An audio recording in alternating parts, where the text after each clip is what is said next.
Bonjour à toutes et à tous, bienvenue dans les chroniques sport et géopolitique.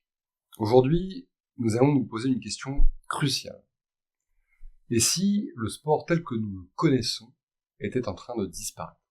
Depuis la fin de la guerre froide, sa désoccidentalisation progressive constitue une réalité. À mesure que le monde devient multipolaire, de nouveaux acteurs cherchent à s'approprier le sport. Alors, allons-nous vers une désoccidentalisation du sport mondial? Fait social total, le sport touche tout le monde, aussi bien d'un point de vue économique que culturel. Pierre Bourdieu lui-même aurait pu parler de capital sportif. Longtemps, ce capital était l'apanage des pays occidentaux qui l'avaient créé, modelé, puis diffusé. En somme, le sport moderne, né en Grande-Bretagne au début du XIXe siècle, était finalement la résultante de la domination occidentale sur le reste du monde. Aujourd'hui, le sport appartient à tout le monde. Qatar, Chine, Russie, Arabie Saoudite cherchent à se l'approprier afin de l'utiliser pour diffuser leur vision du monde.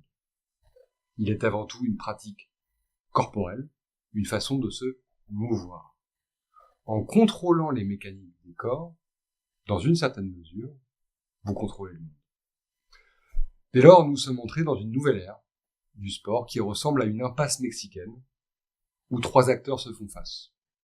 L'Occident, le Sud global et le mouvement sportif mondial. Le monde du sport se trouve à un carrefour. Son processus de mondialisation prend une direction de plus en plus diversifiée, s'éloignant progressivement de son ancrage initial en Occident. Depuis ses origines en Angleterre au XIXe siècle jusqu'à nos jours, le sport moderne a conquis la planète, au point d'être désormais, on l'a vu, considéré comme un fait social total. Longtemps étroitement lié à la politique des nations du Nord, qui exerçait une domination mondiale, il était, en conséquence, principalement façonné par des figures issues de l'élite européenne, contribuant ainsi à la propagation d'un modèle de société occidentale dans le cadre de la mondialisation. Cependant, ces dernières décennies ont vu émerger une transformation significative, une désoccidentalisation progressive du monde, c'est-à-dire, comme l'expriment Didier Billon et Christophe Ventura, une érosion irréversible des valeurs, de la puissance et de l'influence des pays occidentaux. Si les raisons sont nombreuses, deux phénomènes semblent l'illustrer particulièrement. Premièrement, aujourd'hui, seulement 15% de la population mondiale vit en Occident. Et deuxièmement, en 2022, les BRICS, Brésil, Russie, Inde, Chine, Afrique du Sud, représentaient 31,5% du PIB mondial, mesuré en parité de pouvoir d'achat, contre 31% pour le G7. Et ce, sans compter les pays les ayant rejoints en janvier 2024 pour former les BRICS+, Arabie Saoudite, Émirats Arabes Unis, Égypte, Éthiopie, Iran. Dans un contexte de mondialisation rapide et de digitalisation, le sport se libère également de ses frontières traditionnelles. Il devient un enjeu géopolitique global, transcendant les limites occidentales. À l'instar du monde, le sport devient multipolaire. Des exemples concrets témoignent de cette évolution. Désormais, de nombreux pays non-occidentaux émergent en tant que leaders sportifs majeurs, diversifiant les lieux des compétitions mondiales et favorisant l'émergence de nouvelles icônes sportives. Pourtant, malgré ces dynamiques, il règne une question sous forme de paradoxe.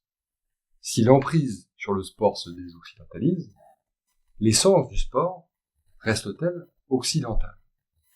La désoccidentalisation d'un sport mondial qui reste occidental ne serait-elle pas l'expression d'un nouveau soft power venu de l'Occident lui-même sur les pays du Sud global? En d'autres termes, peut-on se sportiviser sans s'occidentaliser? Et plus largement, peut-on se moderniser sans s'occidentaliser? En novembre 2023, l'anthropologue Maurice Godelier, cité par Le Monde, qui relayait un entretien accordé à La Grande Conversation, répondait à cette question en lançant quelques pistes. Je cite. « La démocratie est l'un des trois traits principaux permettant de définir l'Occident avec le capitalisme et le christianisme. » Fermez les lignes. Or, le mouvement sportif répond à seulement un de ces trois critères, le capitalisme. Du fait de sa structure et de son essence, il n'est ni l'émanation du christianisme, ni de la démocratie. Capitaliste et libéral, il repose généralement sur un système de cooptation verticale à la manière de certaines entreprises dont l'idéologie peut varier en fonction des organisations, que ce soit le Comité international olympique, la Fédération internationale de football association, la Fédération internationale de l'automobile, etc., etc. De manière générale, la recherche de profit reste le vecteur principal de son développement. Dans ce contexte, le sport est malléable, plastique et flottant. En d'autres termes, il est un instrument géopolitique de premier plan dans le contexte des guerres hybrides du XXIe siècle. C'est principalement pour cela qu'il est un instrument de puissance prisé par les États non occidentaux.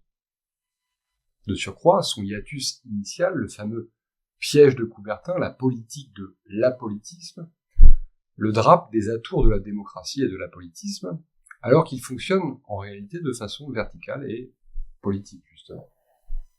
C'est précisément en raison de cette contradiction que les États autoritaires et les démocraties cherchent à s'en emparer. Les premiers, les États autoritaires, l'utilisent pour normaliser leur régime, quand les secondes, les démocraties, en font un instrument de prosélytisme au nom de leurs valeurs. Liberté, démocratie, droits humains, etc. Le mouvement sportif ne se contente pas de refléter la géopolitique mondiale. Il y participe activement. Après la guerre froide, l'ordre mondial du sport et l'ordre mondial tout court évoluent, passant d'une bipolarité américano-soviétique à une unipolarité dominée par les États-Unis. Cette suprématie américaine se manifeste dans l'organisation des Jeux olympiques et paralympiques, notamment à Atlanta en 1996, et dans les performances sportives des États-Unis, qui dominent le classement des médailles au cours des éditions suivantes. Cette hégémonie est cependant remise en question à l'aube du nouveau millénaire. En effet, le CIO modifie sa politique d'attribution des Jeux, tenant compte de l'émergence de nouvelles puissances sur la scène géopolitique mondiale. Les candidatures deviennent plus diverses, et les pays dits émergents obtiennent le droit d'accueillir les JOP. Cette période, s'étendant de 2008 à 2022, voit s'opérer un changement significatif, alors que la compétition se déroule parfois dans des pays non démocratiques ou en transition. Pour ces derniers, le sport devient un outil d'affirmation, de rayonnement mondial et de légitimation du régime auprès de leur propre population.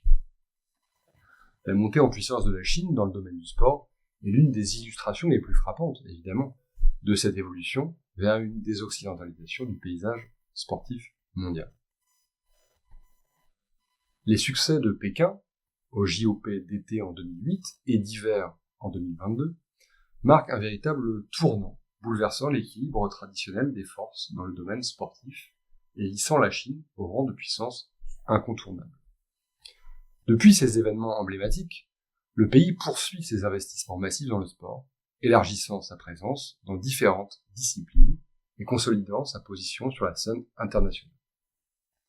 Parallèlement, d'autres pays, tels les États membres des BRICS et les pays du Golfe, cherchent à se faire une place sur la scène sportive mondiale en organisant des événements d'envergure. Les JOP de Rio, en 2016, sont ainsi les premiers à se dérouler en Amérique du Sud.